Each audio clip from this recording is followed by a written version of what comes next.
if I could tell a story about what it was like to have Eric on his trip. And so here goes. So when Eric starts out on his trip, riding his bike from New Hampshire to Central America, as you do, he was following 4 broadwing hawks that were tagged with satellite transmitters, so he knew exactly where they were at all times. And I had Eric tagged with a satellite transmitter, so I knew exactly where he was at all times. I could track him on my phone, and he had a GPS unit he was carrying, and it had 3 buttons. And one button he would push, and it would send me a message that said, "Arrived at destination, all okay." And there was a second button he could push that said, "Need assistance," in case he broke his bike or broke his foot. And then there was a third button that was an SOS button that was only to be used in life or death situations. And when he pushed that button, a message got sent to the International Rescue Headquarters, and helicopters would go and retrieve him from wherever he was, which gave both of us some peace of mind. And so every day I would wake up, I would look at my phone and see whether or not he had started his journey, and I would check it all day long to see how he was progressing, and the page was always open on my phone because I'm always looking at this thing. And I really couldn't rest until at the end of the day I got the text with the magic words, "Arrived at destination, all okay." So about sometime in October, Eric's gone about 1,200 miles, and he meets up with me in Tennessee. I go pick him up in Knoxville and bring him back to Nashville, where I'm staying while Eric's on his trip. And one day we're at REI, the outdoor sporting goods place or whatever, and we're picking up some things for Eric on his trip, and we're talking to the sales clerk about Eric's trip, and the sales clerk says, "You're not going down the road of death, are you?" And I said, I'm sorry? And he said, "Yeah, the road of death. NPR just did a story on it." And it was true. The road between Reynosa and Veracruz, which Eric was going to travel down, is dubbed the road of death because the drug cartels have taken it over, and you need to have police escorts if you're going down the road if you want to survive, and it's very dangerous. And I looked at Eric and I said, "I'm really fine with you going on this trip, but you are not allowed to ride your bike down the road of death," which I thought was a very reasonable request. And he agrees to take a bus. So I have to take him to Knoxville, back to where I picked him up to send him off on his journey. And I'm watching him, check his bike and pack his panniers, the saddlebags on the side of his bike. And he's in these black biking shorts and this red biking shirt. He looks really fit. He's already lost 20 pounds. He looks strong, ready to go. And he also looks incredibly vulnerable because all he has is a helmet. And I don't know how that's going to protect him from things like the road of death. And, we say our prayers and we kiss and we hug, and I somehow manage to let him go, and I hope that the feeling of his body against mine stays with me until I see him again, because I don't know when that's going to be. And he gets on his bike and he pedals off, and he's going in one direction and my car is facing another direction, and I get in my car and I think, I have to have one more look at him. I have to tell him one more "I love you." And I turn the car around and I go try to chase him down so I can do this, and I can't find him.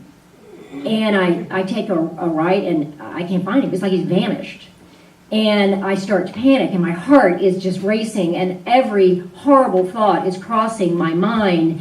And I'm trying to find, I have to give up. And I get on the interstate driving back to Nashville, and I am sobbing in rush hour traffic, and I roll down the windows and I'm screaming out the window, "I love you, I love you," like maybe my voice will float down and he'll hear me, and these words will sort of wrap some kind of protection around him.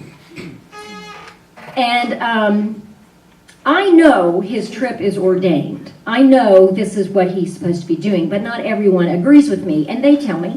And I have friends who say, why are you letting him do this? This is so dangerous. And I think the word let is sort of an interesting choice of words. And then there's a cab driver in Nashville, he goes, well, he's just going to get his throat cut.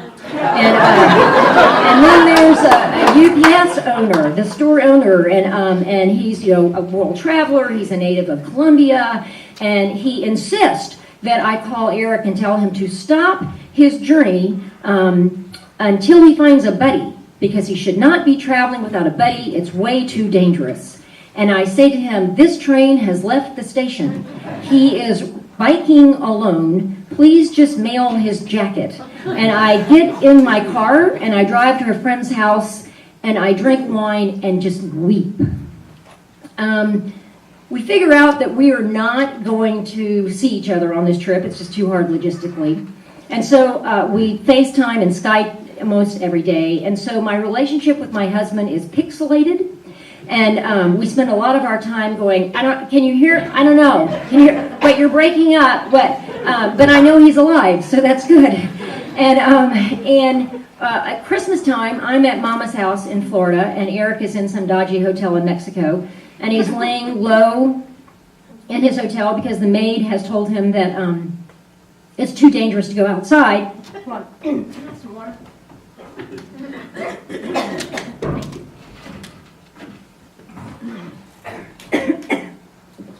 Wow, no, I'm coughing.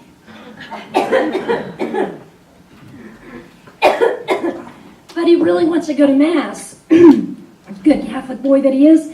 Excuse me, I'm now choking. Is my voice back? Okay, it's good enough. But he really wants to go to Mass, and it's 3 miles outside of town, and he has to take a cab.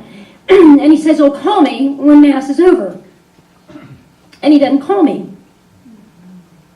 And on a good day in New Hampshire, Eric's phone is not charged, or he's misplaced it, so I can't automatically go to that place of disaster. And even if I did, there was nothing I could do about it. So I just offer him up, and I go to sleep. And the next day, Eric calls me, and he says his phone had run out of juice, and he couldn't call a cab, and he was too scared to walk home in the dark alone for 3 miles.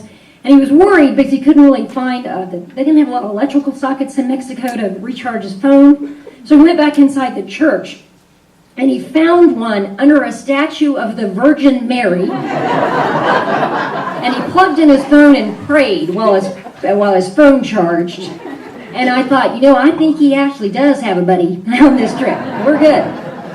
But I still, check my phone every day, and I, watch his progress all day long, and I wait for the magic text that says, arrived at location, all okay. And then I get these other texts sometimes,